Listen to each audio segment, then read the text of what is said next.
I never thought the first time I'd sit across from her father at dinner, my hands would be shaking under the table, but there I was, the air thick with tension and secrets.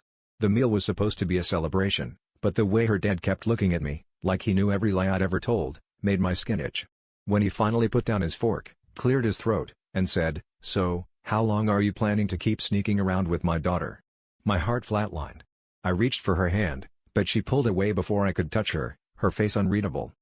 He leaned back, smug, and started listing off every place we'd been, every hotel, every late-night drive, every time we thought we were clever. I realized he'd known everything, the whole time.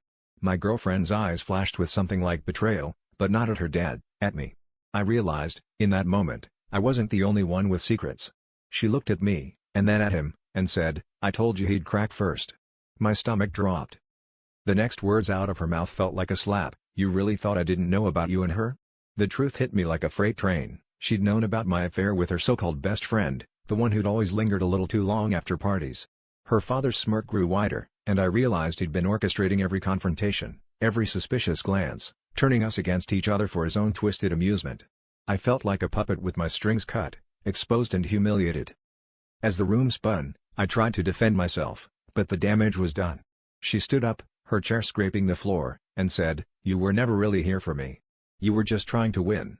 Her dad's laughter echoed as she walked out, leaving me sitting there, hollowed out, realizing the ugliest truth. I'd never been fighting for love, I was just trying to prove I could get away with it.